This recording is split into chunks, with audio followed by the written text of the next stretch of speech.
Bernardo Franco Baís, ele veio da região de Lucca, de Toscana, né, no norte da Itália, com 15 anos para o Brasil, né? E primeiramente ele chegou a morar em Campinas junto com outro irmão e não se deram muito bem, né, na região de Campinas, e o irmão dele resolveu voltar para a Itália e Bernardo não. Bernardo já tinha escutado falar das terras de Mato Grosso, né, na Campo Grande, né, na região de um vilarejo, né, chamado Santo Antônio de Campo Grande, não era nem uma cidade. E ele resolveu, como mascateiro, visitar a região, trazendo, né, objetos que então não existia para vender, e através de carro de boi ele chegou a Campo Grande, né, com essas bugigangas da época, né, e começou a comercializar aqui para as recém-famílias que estavam, né, aqui já na região, né, na época não era ainda município de Campo Grande. Ele visitava muitas fazendas,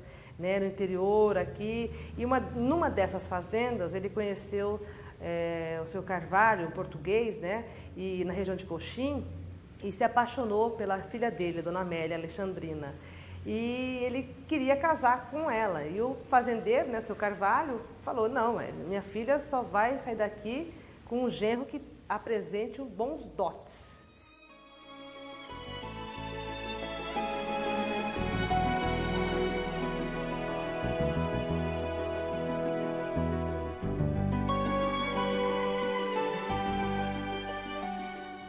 Nos primórdios de Campo Grande, como até há bem pouco tempo, transportava-se muito gado em comitiva.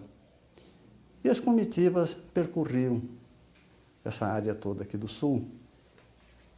A comitiva, vocês conhecem como que era, um grupo de peões tocando o gado, tinha cozinha, tinha todos os recursos para eles atravessar esse período que às vezes era bastante longo de uma viagem. E era muito comum nesses campos de vacaria, esses campos limpos, que a comitiva parasse para pernoite, deixava o gado preso, e ali cozinhavam, jantavam, de manhã cedo comiam e levantavam o acampamento e prosseguia a viagem. E o que acontecia? Chegava num lugar desse de Campo Limpo, não tinha lenha para fazer fogo. Então o que o pessoal fazia? A comitiva pegava as porteiras de vara. As porteiras eram de vara, vocês conhecem o que é porteira de vara?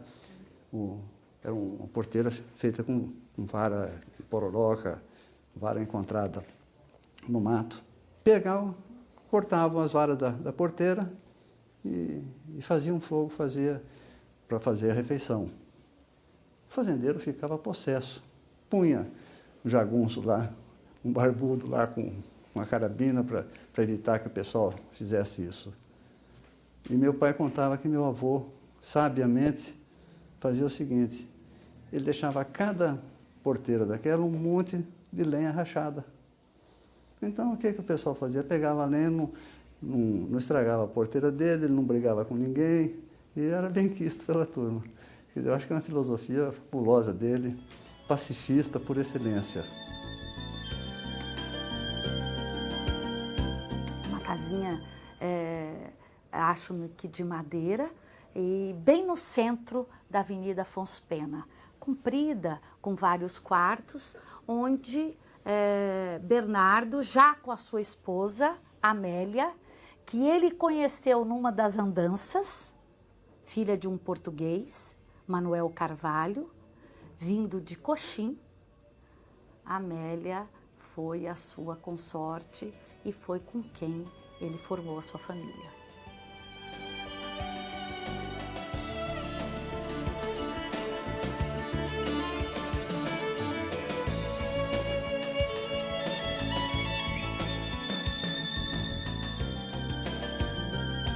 E ele foi um excelente pai, um excelente marido e um homem que viajava muito. Para se ter uma ideia, todos os filhos dele estudaram fora do país, né? Inclusive, 3 desses filhos estudaram na mesma escola do Príncipe de Gales, isso na década de 20, né? Então, poucas pessoas aqui da sociedade, na época, tinha esse poder aquisitivo para poder mandar os filhos estudarem fora, nos anos 10 e 20. Ele já tinha essa condição. Por isso que ele se destacou perante os outros. Era um relacionamento de pai. Entendeu? O pai é tolerante com as extravagâncias das pessoas. A minha tia era uma pessoa muito curiosa, todo mundo conhece a história dela. E o que podia fazer por ela, ele fazia. Entendeu? O relacionamento era desse de uma pessoa que cuida da família, cuidava da filha, com os problemas que ela tinha. O Bernardo Franco Baís pode-se dizer que foi o primeiro prefeito eleito de Campo Grande. Como ele era um estrangeiro, ele se sentiu mal em aceitar esse cargo, sendo o primeiro prefeito de uma cidade, por ser estrangeiro. Então, ele renunciou e, no caso, o seu vice que assumiu como prefeito. E a sociedade campograndense não aceitou de jeito nenhum de não dar para ele uma posição, né, de destaque. Então, o que foi? Ele foi eleito, então, o primeiro juiz de paz da cidade. Ele vinha diariamente à casa do meu pai.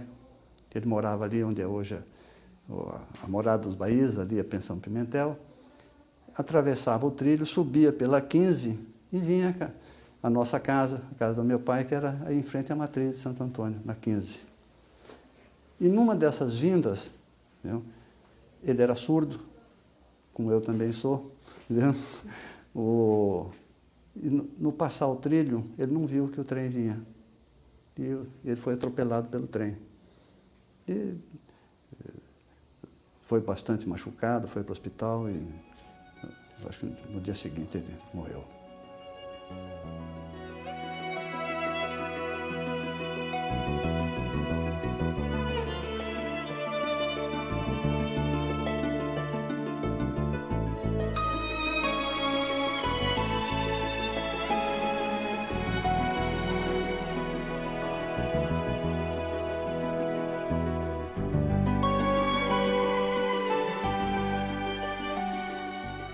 Um belo dia, ele estava sentado na mesa, contou meu pai, desenhando a planta da casa que ele deveria fazer, a casa nova. Chegou um cidadão a cavalo, desceu com a malinha, pensando que ali fosse uma pensão, uma estalagem. Entendeu? E entrou, deu de cara com ele, pediu desculpas e tal. E ele recebeu a pessoa e falou, não, entre, vamos conversar. Era o Calógeras, o Pandiá Calógeras, que era engenheiro da estrada de ferro, que tinha vindo aqui para estudar a chegada dos trilhos aqui em Campo Grande. E meu avô não deixou ele sair. Falou, não, você vai ficar hospedado aqui em casa. Hospedou e ficaram amigos. E ele falou, não, eu sou engenheiro, vou fazer a planta da casa para você. E ele fez o projeto dessa Morada dos Baís.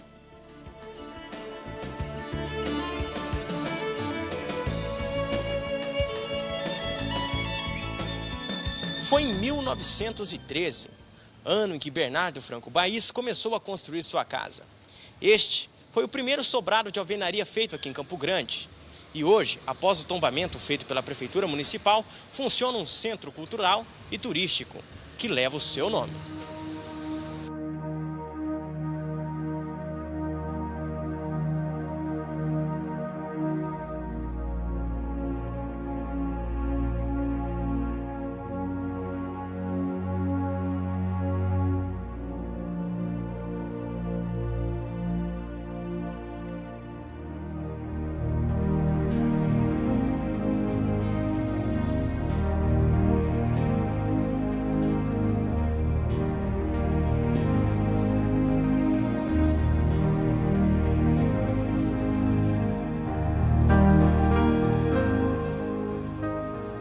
e foi num período de 1 ano, o prédio foi recuperado e entregue à comunidade com essa função cultural e que hoje é um ícone na cidade, enquanto edificação e ponto de referência turística e cultural.